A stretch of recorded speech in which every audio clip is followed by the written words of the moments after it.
High guys, this is NK. இது NK view. இந்த வீடியோவில் நம்ம கங்குவா படத்தோட ரிவ்யூ அண்ட் அனலைசிஸை பார்ப்போம்.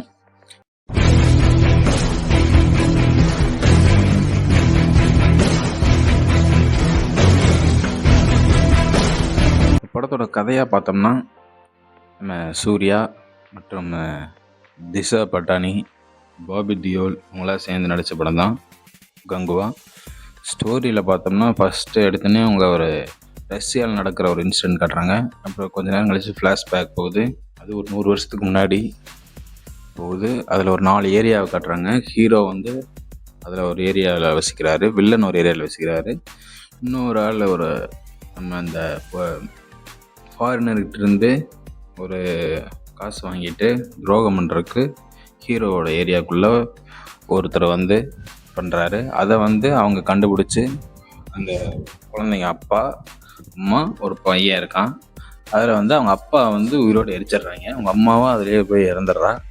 ஆனால் வந்து அதில் அந்த பையன் வந்து அவனையே அப்போவே கொண்டிருக்கலாம் பேசாமல். அவனை வந்து இந்த ஹீரோ வந்து வேணாம் அவங்க அம்மா கிட்ட வந்து சத்தியம் பண்ணிட்டேன் அப்படின்ற ஒரு கோசரம் விட்டு வச்சது தான். அதில் என்ன ரிஃப்ளெக்ஷன் ஆச்சுங்கிறதான் இந்த கங்குவா படத்தோட ஃபுல் கதையும். அந்த பையனை அப்போவே கொண்டு இருந்தா இந்த படத்தோட கதையே இல்லைன்னு தான் சொல்ல முடியும். ஏன்னா வந்து அதை காப்பாற்றுறதுக்கு ஹீரோ படுற பாடை விட அதை பார்க்குற நம்மளோட பாடு தான் வந்து ரொம்பவே ஒரு மாதிரியாக இருந்துச்சு. சாங்ஸ்லாம் வந்து பயங்கர பில்டப்பாக சூப்பராகவே இருந்துச்சுன்னு சொல்லலாம். ரொம்ப வைபிள் இல்லைனாலும் ஒரு சாங் வந்து வைப்பாக இல்லைனாலும் கதைக்கு ஏற்ற மாதிரி கதையை விடவே வந்து பயங்கர பில்டப் சாங்காகவே இருந்துச்சு எல்லா சாங்குமே. அந்த ஒரு ஃபாரின் சாங் தவிர மற்றது எல்லாமே வந்து கதைக்கு ஏற்ற மாதிரி தான் சாங் இருந்துச்சு. பில்டப் வந்து கதையை விட அதிகமாகவே இருந்துச்சுன்னு சொல்லலாம். ஆனால் வந்து நமக்கு எமோஷனாக அது கனெக்ட் ஆகலை அந்த படம். அதனால தான் வந்து இது பயங்கர மீம் மெட்டீரியலாகவும் ஒரு நெகட்டிவ் சைடு வர மாதிரி டிஸ்கஷனே வந்து பயங்கர ஒரு நெகட்டிவாக போனதுக்கு காரணம் இது நம்ம எமோஷனலாக கனெக்ட் ஆகலைன்னு தான் நினைக்கிறேன். அதனால தான் இந்த படம் நிறையா பேர்த்துக்கு வந்து நெகட்டிவாக தோணியிருக்கு. ஸோ வந்து மியூசிக்கை பொறுத்த வரைக்கும் நல்ல ஜாப். ஆனால் வந்து மிக்சிங்கில் வந்து ஏதோ கொஞ்சம் இன்னும் ஒர்க் பண்ணிக்கலான்னு தோணுது. பயங்கர இறைச்சலாக தான் இருக்குது. நம்ம ஓடிடியில் பார்த்த அளவுக்குமே வந்து ஃபுல் அவ்வளோ குவாலிட்டியாக தெரியல. ஒவ்வொரு சாங்கும் அந்த பிஜிஎம்லாம் வந்து ஒரு வைப்ரேஷன் மோடில் தான் இருக்குது. ஸோ வந்து இன்னும் கொஞ்சம் மிக்சிங்கில் வந்து கொஞ்சம் ஒர்க் பண்ணியிருக்கலாம். அவங்க தேட்டரில் பார்க்கும்போதே வந்து அப்படி தான் ரிவ்யூஸில் நிறையா வந்துச்சு. ஸோ வந்து அதில் இன்னும் கொஞ்சம் ஒர்க் பண்ணியிருக்கலாம்.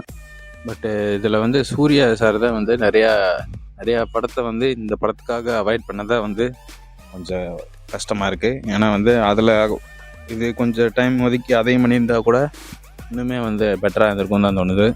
ஸோ நெக்ஸ்ட் இதில் பார்ப்போம். கார்த்திக் சுப்புராஜ் படத்துக்கு நான் ரொம்ப வெயிட் பண்ணுறேன். அதில் அவரோட கம்பேக் வருதான்னு பார்ப்போம். இந்த படத்தோட ரிவ்யூ வந்து அவங்க நிறையா சொல்லியிருப்பாங்க. ஸோ இதுதான் நம்மளோட ரிவ்யூ. அடுத்து இந்த படத்தை வேறு என்ன இந்த கண்ணோட்டத்தில் பார்க்கணும்னா வேறு ஒன்றும் இதில் சொல்கிறதுக்கு இல்லை. வில்லன் வந்து பாபி தியோல் வந்து கெட்டப் பயங்கரமாக இருந்துச்சு. பயங்கரம் போட்டு ஒரு வழி பண்ணிடுவாப்பில் இருந்தால் ஒரு சீனுமே பண்ணியிருந்தாங்க.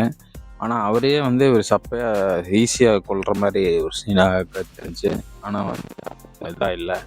அந்த ஒரு சின்ன பையனை காப்பாற்றுறதுக்கு ஹீரோ படுற பாடு வந்து உண்மையாகவே சகிக்க முடியல. அந்த பையனை கொண்டு இருந்தால் கூட இவ்வளோ நமக்கு இம்பேக்ட் வந்திருக்குமான்னு தெரில. அது ஒரு 5 நிமிஷத்தில் இதாகிட்டு நம்ம அடுத்த கட்டத்தை நோக்கி நம்ம பயணிச்சிருப்போம். ஸோ வந்து இப்போ இருக்கிற மென்டாலிட்டியாக அப்படி தான் இருக்குன்னு தோணுது. ஸோ அடுத்த அப்டேட் வந்து சிவா அவர்கள் எப்படி பண்ணுறாருன்னு பார்ப்போம். அடுத்து அவர் ஏகே கூட வேறு சேர போகிறாராம் அப்படின்னு ஒரு நியூஸ் வருது. அதுவும் எப்படி வரப்போகுது அப்படிங்கிறத பார்ப்போம். அடுத்து நம்ம சூர்யா அவரோட நெக்ஸ்ட் படத்தையெல்லாம் வந்து அப்போ வெயிட் பண்ணுவோம். தொடர்ந்து சப்போர்ட் பண்ணுவோம். Okay guys.